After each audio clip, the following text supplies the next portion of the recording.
આપણા સ્ટોલ ઉપર જેટલા પણ વિઝિટર આવશે તે વિઝિટરની ડિજિટલ એન્ટ્રી કરવા માટે થઈ ઇન્ફિનિટી ઇન્ફોવે લિમિટેડ દ્વારા જે એપ્લિકેશન આપને પ્રોવાઈડ કરવામાં આવે છે તેના માટે સૌપ્રથમ તમારે પ્લે સ્ટોરમાં જવાનું રહેશે. પ્લે સ્ટોરમાં જઈ અને તમારે ઇન્ફિનિટી આઈઆરપી નામ સર્ચ કરવાનું છે.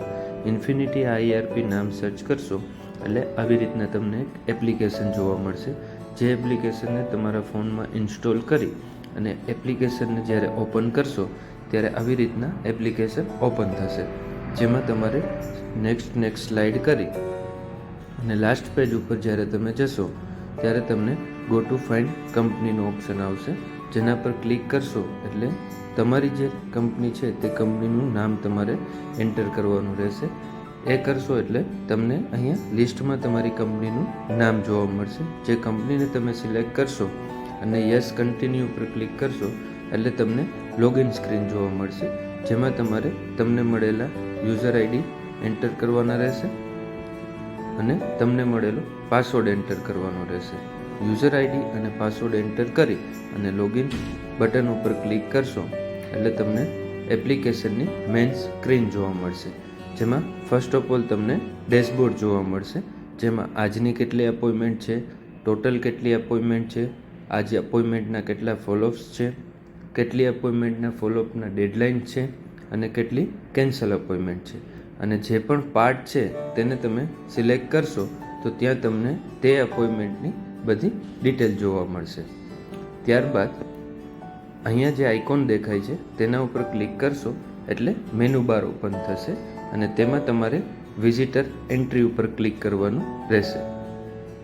વિઝિટર એન્ટ્રી ફોર્મ ઉપર ક્લિક કરશો એટલે આવી રીતના તમને એક ફોર્મ ઓપન થશે, જેમાં તમારે મેન્યુઅલી કંપનીનું નામ, બિઝનેસનો type, address, city, state, visiting person name, તેમનું ડેઝિગ્નેશન, તેમનો મોબાઈલ નંબર, ઈમેલ એડ્રેસ, કોઈ રિમાર્ક્સ નાખવા છે તો રિમાર્ક્સ, કોઈ ફોટો અપલોડ કરવો છે તો ફોટો અપલોડ.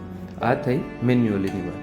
તમારે ડાયરેક્ટ એન્ટ્રી કરવી છે તો આ જે કેમેરા આઇકોન દેખાય છે તેના ઉપર તમે ક્લિક કરશો એટલે વિઝિટરનું જે વિઝિટિંગ કાર્ડ છે તે તમારે ફોનને ડિસ્પ્લે ઉપર દેખાડવાનું રહેશે. જે દેખાડશો એટલે ઓટોમેટિક ઇમેજ કેપ્ચર થઈ જશે અને આવી રીતના તમને દેખાશે. ડન બટન ઉપર ક્લિક કરશો એટલે જે વિઝિટિંગ કાર્ડમાં જેટલી બી ડિટેલ હતી તે સિસ્ટમ ઓટોમેટિક ફેચ કરી લેશે, જેવી રીતના કંપનીનું નામ, તેમનું એડ્રેસ, તેમનું સિટી, તેમનું સ્ટેટ, કોન્ટેક્ટ પર્સન નેમ, તેમનું ડેઝિગ્નેશન, તેમનો મોબાઈલ નંબર, ઈમેલ એડ્રેસ. કોઈ તમારે રિમાર્ક્સ નાખવો છે તો મેન્યુઅલી રિમાર્ક્સ તમે એન્ટર કરી શકશો અને તમારે સેલ્ફી પાડી વિઝિટર સાથે અને અપલોડ કરવી છે તો તમે એ કરી શકશો. જેવું તમે સબમિટ કરશો એટલે આ એન્ટ્રી છે એ સેવ સક્સેસફુલી થઈ જશે, જેનો તમને મેસેજ બી મળી જશે. અને જેવી એન્ટ્રી સબમિટ થશે તે ભેગું વિઝિટરને એક મેસેજ મળી જશે વોટ્સઅપમાં કે જે તમારા લોગો સાથે હશે અને જો તમે સેલ્ફી લીધેલી હશે તો અહીંયા સેલ્ફી આવી જશે, જેમાં વિઝિટરનું નામ, થેન્ક્સનો મેસેજ અને તમારી જે વેબસાઇટ છે એ વેબસાઇટ પણ ત્યાં બતાવવામાં આવશે. અને જેવા તમે ડેશબોર્ડ ઉપર ફરીથી આવશો અને તમે જે એન્ટ્રી કરેલી છે એ તમને એન્ટ્રી અહીંયા ડિસ્પ્લે ઉપર બતાવશે. Thank you.